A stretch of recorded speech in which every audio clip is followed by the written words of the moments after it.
So, in last week's video, I talked about giving yourself permission to not feel grateful, especially during this time of year, the time and season of gratitude, season of thankfulness.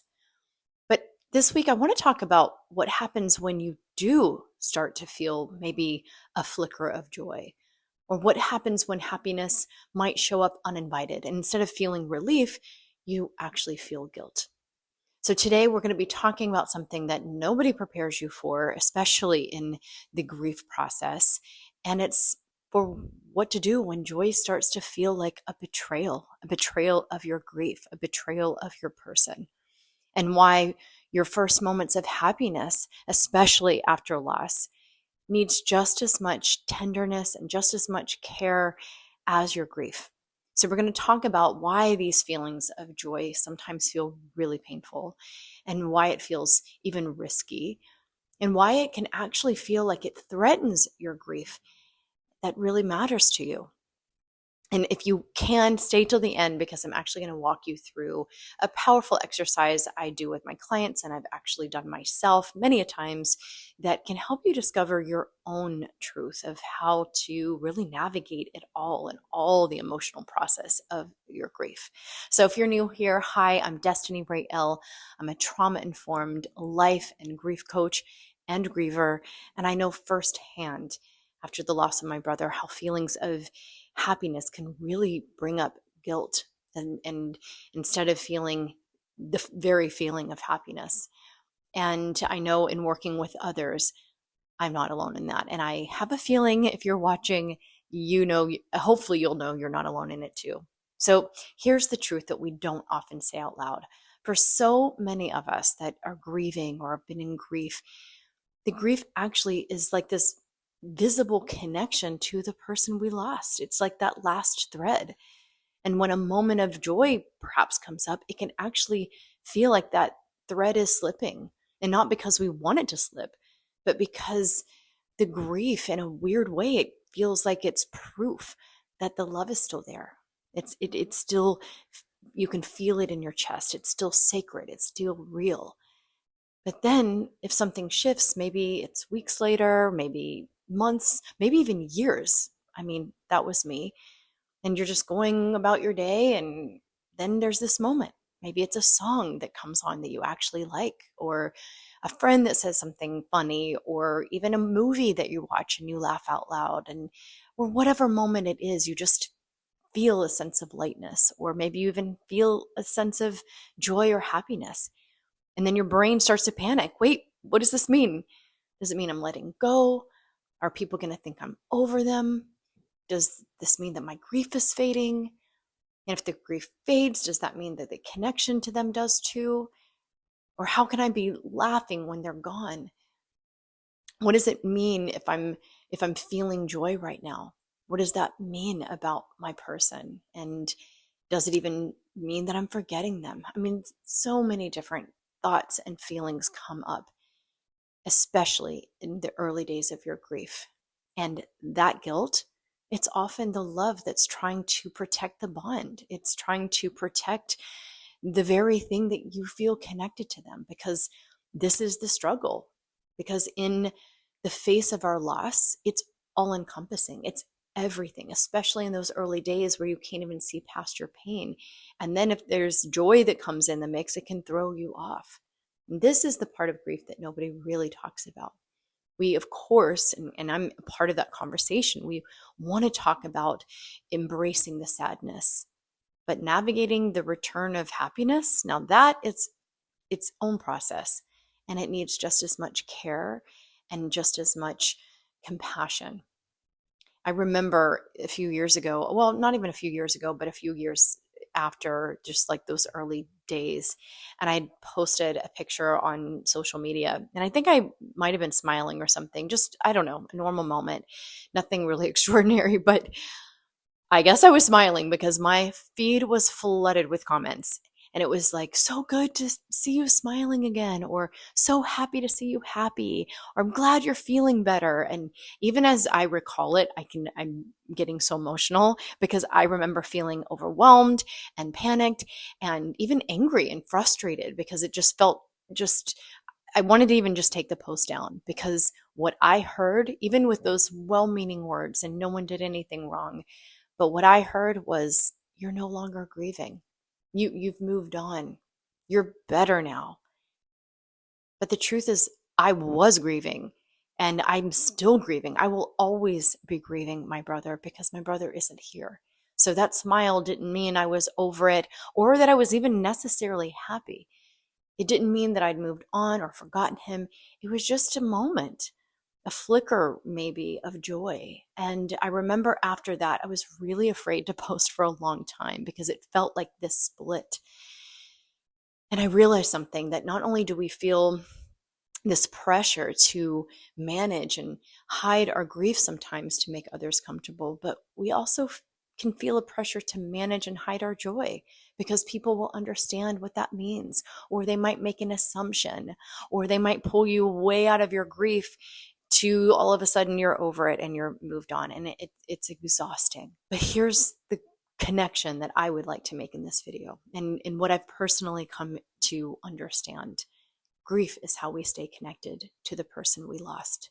It's not something you cure or you get over, and the happiness isn't the cure of that. Our grief is like a badge of honor. It's proof of the love that we carry. So when we're grieving, we still feel close to them. The sadness, the longing, the ache, it actually keeps them near. So when joy comes up out of nowhere, it actually can feel threatening. Joy can feel like someone just walked in the door unexpected or unwelcomed, really.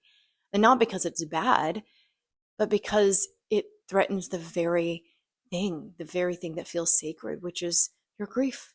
And I felt that and sometimes still feel that. And here's the fear underneath all of it. What if joy means that they fade away? What if when I'm happy, my connection to them is gone? So we resist it. We feel guilty for it. We push it down because staying in the grief actually can feel safer because it feels loyal. So if you find yourself in any part of this grief process, afraid to feel joy again, or even guilty when happiness shows up, or worried that it might mean that you're forgetting them or that others are going to think that, because that was a huge thing for me, especially with these holidays coming up and where it's all holly and jolly. I just want to give you voice around this part of the grief process. And I'm going to actually give you an exercise that I hope will help you actually see what's true for you. Not because I'm telling you that joy doesn't cancel out grief, or that a feeling or a moment of joy doesn't mean you've forgotten them.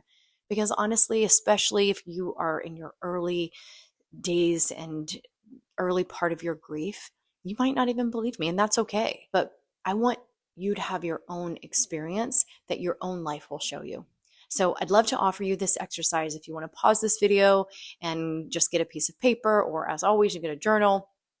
And whenever you're ready, let's begin. So you're actually going to draw what I call the grief timeline. And you are really just going to draw a timeline of your grief journey. And no matter where you're at, in your grief journey. So from the loss, so if you might even want to put it in landscape mode, and the start of your grief journey up until now. And just a simple line across the page. It doesn't have to be perfect or detailed. Of course, if you wanted to, you can. But just a line that represents your grief journey. You might even write my grief or my grief journey. And then I want you to mark the moments, and you can draw like a line, like a typical timeline, or maybe even dots, but where grief might feel the heaviest, the really dark days, the moments maybe when you can't get out of bed or you couldn't get out of bed, where the weight was crushing, where just everything felt impossible. And just maybe you mark a dot for each one, or if you just want to put a bubble with whatever that felt for you.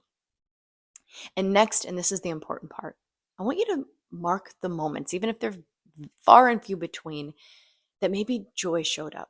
Maybe it's just a glimmer or a little speck. And if it's just a moment where you laughed at something, or you felt a sense of peace, or a good conversation with a friend, whatever it may be, just mark it. And if you're anything like me and even some of the clients that I've worked with, that starts to be towards the end of the timeline, but you'll start to see that those little flickers, your grief is still a part of that. So when you kind of complete your timeline, and you can make it however elaborate or not, but whenever you're finished, I just want you to take a look at it, reflect on it, and ask yourself these questions. When joy showed up, did grief actually disappear, or is it still there on the timeline? I had a client write like a really thick line across the page, and it was just grief. And then there were some like almost snowflakes that represented joy. You can also ask yourself, in those moments of happiness, did you actually forget your person? Or were they still in your heart? Did feeling joy erase your love, or did love stay exactly where it's been, even with the grief? And what do you notice about this pattern? Do you notice that joy and grief exist on the same timeline? Is joy just specks or snowflakes, like I mentioned with my client? I'm guessing what you're going to see is that joy has shown up in your grief journey every single time your grief didn't go anywhere. Your person didn't fade. Your love didn't disappear. It's all a part of the grief process. Joy just existed, maybe even if it's just a moment or a second or alongside everything else. And that's your proof, not mine, but yours. And that's why I like this exercise, because you can visually see for yourself that these things can all be present, and you get to experience it when and how feels good for you. And that's what I mean when I say joy doesn't just cancel out grief, not because it's a nice thing to say, but because you get to look at your own experience and you can see if it's true for you. And, again, everybody's on their own path. And maybe it's just one dot on the page, and that's okay. Maybe it's not even there yet. That's okay too. So what does all this mean going forward? Well, here's a few things that I would love to share with you that I've learned from my own personal experience, what I've had, clients share with me as well. And I could probably have a whole video on all of it, but I'm going to give you a few. And number one, joy is not a betrayal. I know it might feel that way. I felt that way. And you saw in your own timeline, it didn't erase anything. Your grief's still there. Your love's still there. Joy just visited. Happiness was just a part of the moment. The second thing is that moments of joy need care, because even joy has shown up and your grief didn't disappear. And it can still feel really scary when that happens. There might be that voice that says, what should I be doing with this feeling? And that's okay. So be gentle with yourself. It's actually trying to protect your connection, even if it means staying in your grief. So be gentle with that part of yourself. And number three is that you can reassure yourself. Look back at your timeline, or maybe you do a timeline every day.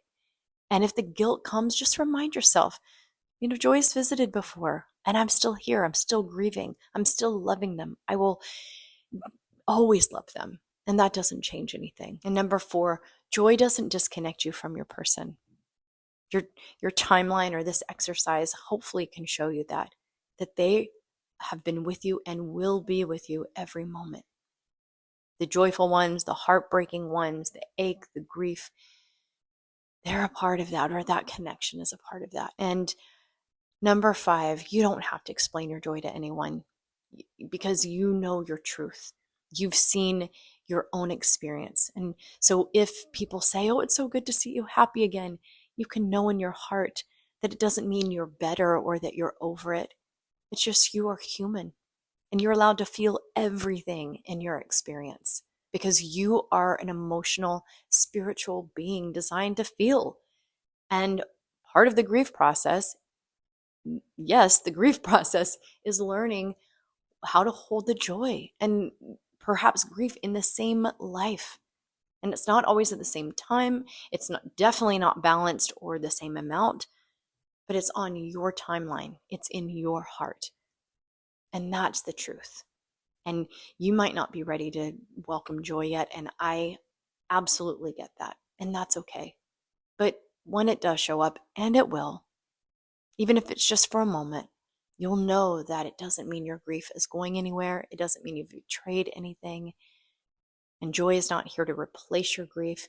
It's just here to remind you that you're feeling, and you're a feeling human being. So I just want to close this video out. And, I know that navigating joy while grieving is really messy. It's complicated. It can bring up guilt and fear and confusion and even the joy. And I'm not here to tell you to just, let it in, choose happiness, make sure you feel that. That's not always realistic. And honestly, it's not even helpful. But what I am here to tell you is that when joy does show up, you don't have to push it away out of loyalty to your grief. You don't really have to resist it. You can acknowledge the resistance and explore what that even is meaning for you. You can also let them both exist. You can feel happy for a moment and still be grieving.